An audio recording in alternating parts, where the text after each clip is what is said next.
ठीक है sir. Hello बच्चों, good morning. My name is Sonu Kumar Maurya. ठीक है। हमने सीए इंटरमीडिएट के सिलेबस में कॉर्पोरेट एंड अदर लॉ में आपका एलएलपी कंप्लीट हो गया है। ठीक है। आई होप एलएलपी अच्छे से आपने कंप्लीट कर लिया होगा। ठीक है, लेक्चर से भी और आपने बुक से भी रीडिंग कर लिया। उसके बाद हमने स्टार्ट किया था फिनिश करने के बाद कंपनी लॉ, जिसमें आपका चैप्टर 2 है। वह पहला चैप्टर है, वो उसको हमने छोड़ दिया है। सेकेंड चैप्टर हमने स्टार्ट किया था incorporation and incidental thereto matter.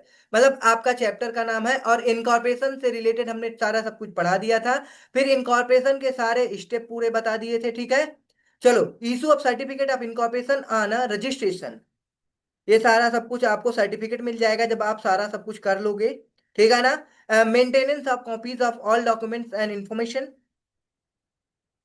चलो, अब क्या कह रहा है, note provisions of section 4447 explained in detail in book chapter 3 prospectus and amendment of securities. Prospectus and amendment of securities, companies already incorporated by furnishing any fails or incorrect information or representation or by suppressing any material fact that is post incorporation।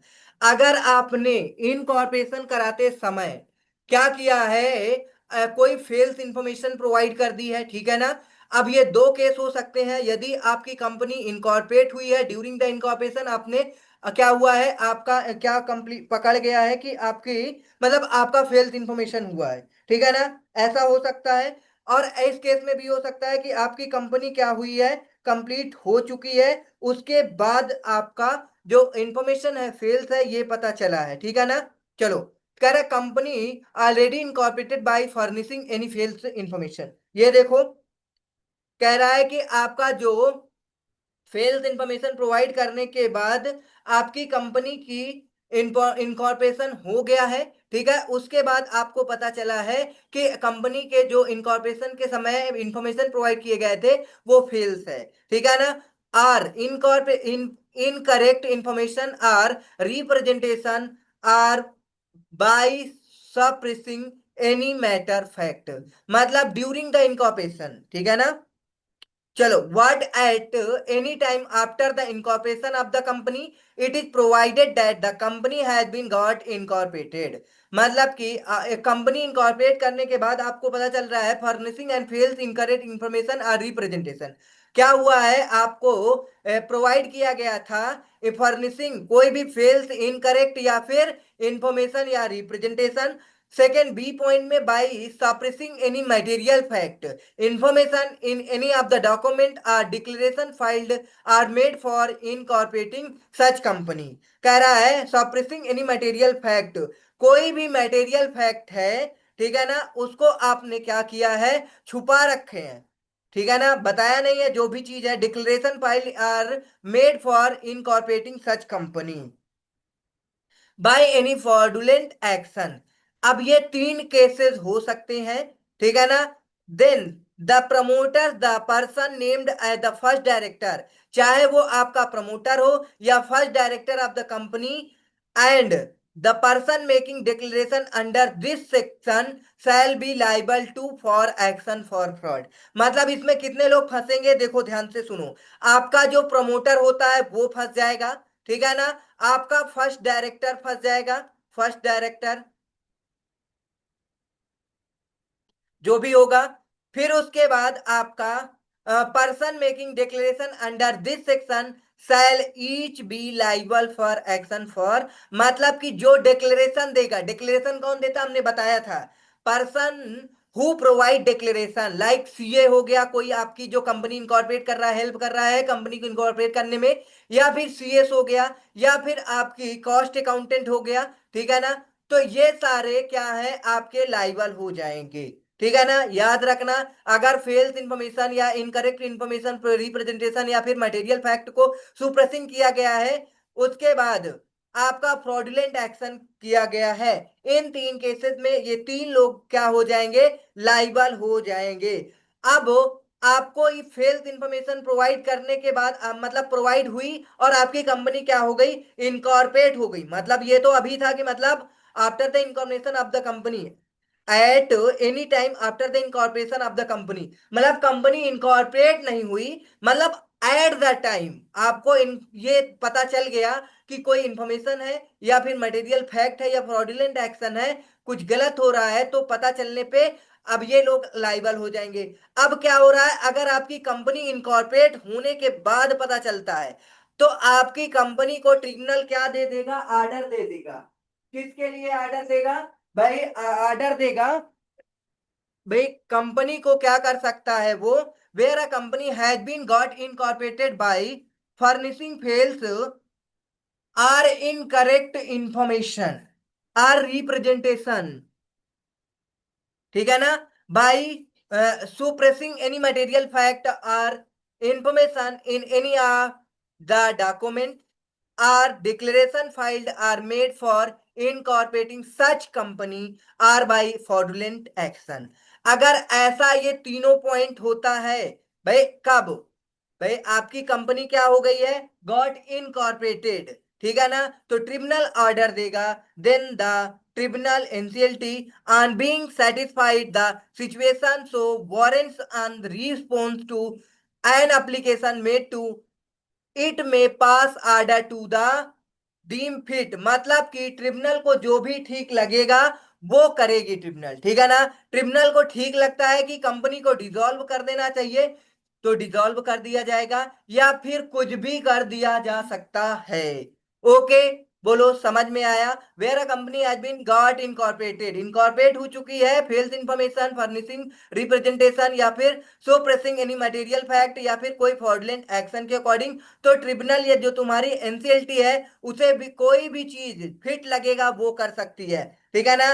Regulation of management of the company including changes if any in its memorandum and articles in public interest or in the interest of the company and its members and creditors.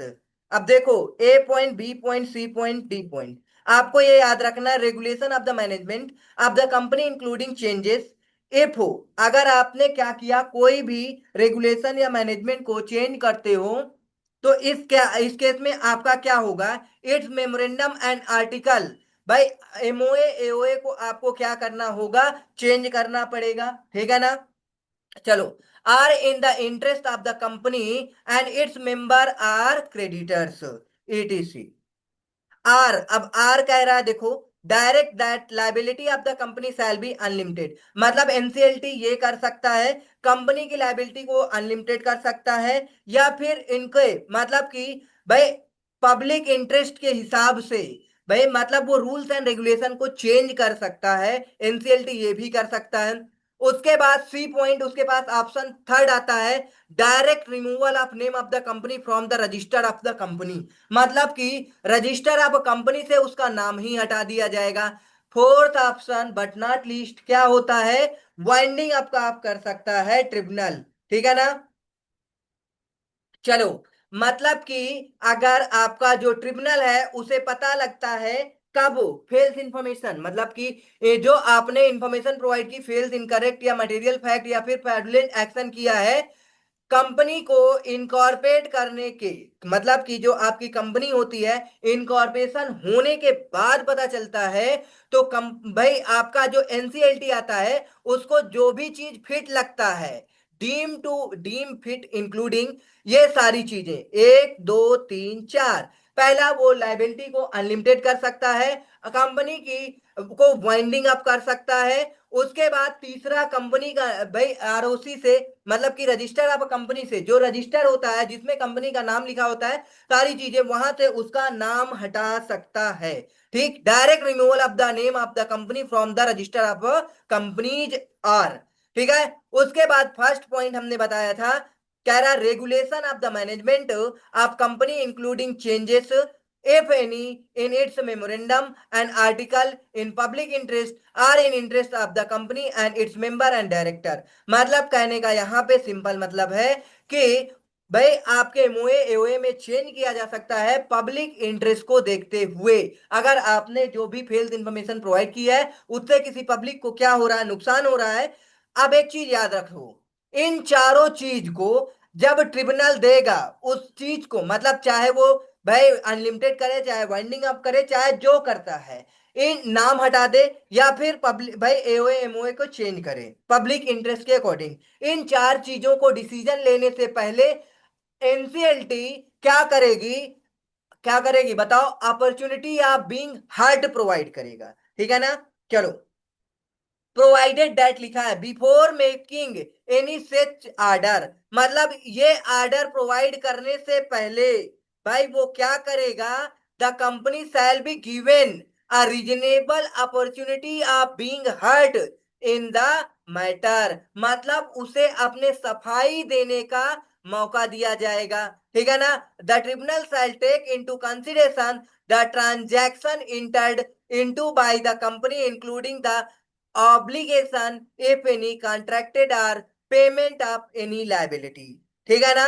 Tribunal shall take the into consideration, वो क्या लेगी consideration, transaction enter into by the company, जो भी उस company से transaction किए होंगे भाई, किसी भी प्रकार की ऑब्लिगेशन या भी कॉन्ट्रैक्ट या पेमेंट से रिलेटेड ऑब्लिगेशन या लाइबिलिटी अराइज होती है, तो ट्रिब्यूनल क्या करेगी, उसे सबसे पहले मीट कराएगी, उसके बाद ये चार एक्शन लेगी। ट्रिब्यूनल मींस द एनसीएलटी, मतलब कि नेशनल कंपनी लॉ ट्रिब्यूनल। ठीक है ना। Constituted on 1 June 2016 under section 408, मतलब 408 of the Companies Act 2013, the NCLT is a quasi-judicial body in India that adjudicate issue relating to the companies in India।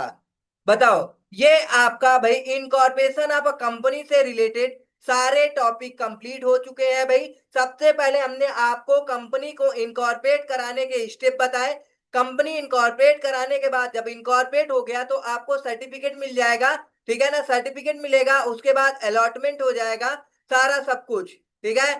ये सारा हमने process पढ़ा दिया है। ठीक है। अब आपको क्या करना है, फिर हमने बताया यदि आप इंफॉर्मेशन या फिर या डॉक्यूमेंट या फिर कोई भी चीज है एक्शन क्या करते हो, फ्रॉडुलेंट एक्शन करते हो, तो उस केस में आपको क्या किया जाएगा भाई, पता लग सकता है कंपनी इनकॉर्पोरेट होने से पहले during the process of incorporation, तो उस केस में या फिर कंपनी भाई उस केस में कुछ अलग अलग चीजें आपको मिलेंगी। ठीक है ना। अब भाई क्या होगा, एक केस अलग आता है भाई, आप कंपनी इनकॉर्पोरेट होने के बाद पता चलता है। ठीक है ना। कंपनी इनकॉर्पोरेट होने के बाद पता चलेगा तो भाई जो एनसीएलटी है उसके पास तीन चार ऑप्शन है, वो कुछ भी कर सकता है। बट कंपनी भाई एनसीएलटी सबसे पहले अपॉर्चुनिटी या बीइंग हर्ड देगा, तभी होगा। ठीक है ना। एग्जाम्पल को होमवर्क में कर लेना। हमने सेक्शन 7 पूरा कंप्लीट करा दिया है। अब आपको क्या करना है, हमने अपना काम कर दिया है, अब आपको अपना काम करना है, पूरा रीड करना है, समरी बनाना है अपने से खुद से। ठीक है ना। सेक्शन 7 कंप्लीट हो चुका है। ओके, आई होप सारा सब कुछ समझ में आया होगा। मिलते हैं नेक्स्ट सेशन में, आगे आपका सेक्शन 8 से स्टार्ट होगा। Okay, thank for watching.